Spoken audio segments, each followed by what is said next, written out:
Hello everyone, কেমন আছো সবাই? আশা করছি সকলেই ভালো আছো। কাল যাব বাপের বাড়ি, ওই জন্য আজকে কিছু শর্টস ভিডিও বানিয়ে রাখছি। ওখানে গিয়ে না আর ভালো লাগে না, সবার সঙ্গে দেখা হয় আর ভিডিও বানাতে সত্যি ইচ্ছা করে না, ওই জন্য আজকে কিছু বানিয়ে রাখছি। তো ভিডিওটা পুরো দেখতে থাকো। চলে এসেছি গড়িয়া স্টেশনে, অনেক সকালে বেরিয়েছি, ছেলেকে নিয়ে একা আসবো বলে ওই জন্য দেরি করিনি।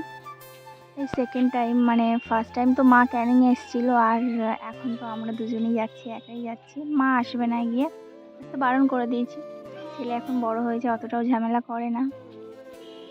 এখন বেলা 8টা বাজে, তাই এত ঘেমে যাচ্ছি, প্রচুর গরম, মানে এত রোদ উঠে গেছে না, ঘেমে মেমে একাকার হয়ে যাচ্ছে। ছেলেও তো প্রচুর ঘামছে, জামা ভিজে গেছে।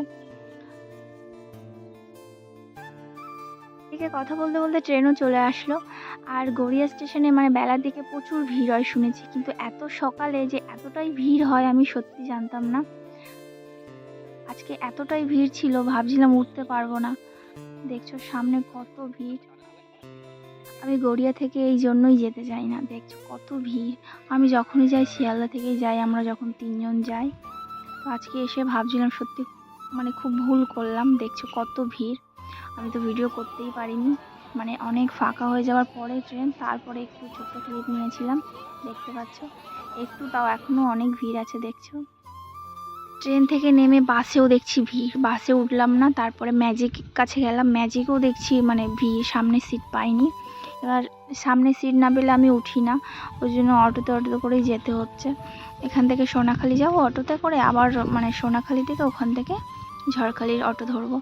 এটা দেখছো ক্যানিং ব্রিজ।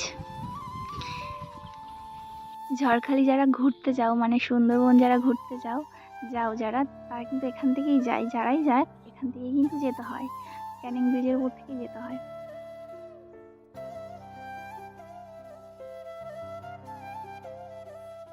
আবার সোনাখালি এসে এখান থেকে আবার একটা অটো ধরলাম, মানে সত্যি খুবই কষ্ট হচ্ছিল, এত গরম ছিল। তারপরে এটা দেখছো, এটা বাসন্তী ব্রিজ। আমি ছোট ছোট ক্লিপ নিয়েছি, ছেলে ছিল তো সাথে, ওই জন্য সবটা আর ভিডিও করতে পারিনি।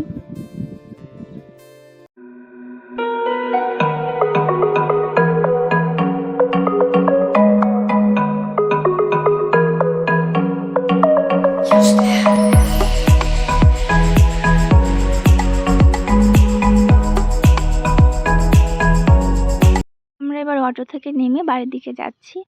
যেতে যেতে দেখলাম সত্যি, মা ফোনে বলছিল পুকুর খাল পুরো ডুবে গেছিল, একটু জলটা কমেছে রোদটা হওয়ার জন্য। দেখো পুরো মানে জল ভর্তি হয়ে গেছে খালটাতে। এই ইটের রাস্তাটা নাকি পুরোটাই ডুবে গেছিল, মা বলছিল ফোনেতে। এবার দেখছি তো তা ইটের ফাঁকে ফাঁকেও জল ছিল। আর পেছনে আমার ঠাকুমা আছে, দেখো নিতে চলে এসেছে, আমরা আসছি শুনে। কথা বলতে বলতে বাড়ির কাছে চলে আসলাম। এইটা আমার বাবাদের খাল, এই যে এটা দেখছো, এটা কাকাদের আছে। এরপরে ব্লগে সবই দেখাবো। ওই পাশ থেকে চলে গেছে ঠাকুমাদের ঘরে, মানে কাকার কাছে থাকে তো। আর এদিকে আমি ঘরে চলে আসলাম ছেলেকে নিয়ে। ঘরে এসে দেখছি কেউ নেই, ডাকছি, কলে গেছিল মা তখন যখন আমরা এসছি। আমার গলার আওয়াজ শুনে আমার কাকার ছেলেরা চলে এসছে। ওইদিকে আমার কাকার বড় ছেলে ওইদিকে চেয়ারে বসে আছে ওটা, আর এটা আমার কাকার ছোট ছেলে স্নান করতে করতে চলে এসছে আমি এসেছি দেখে। তো আমার এই মিনি ব্লগটা তোমাদের কাছে কেমন লাগলো অবশ্যই কমেন্ট করে জানিও। দেখা হচ্ছে পরের ভিডিওতে, টাটা।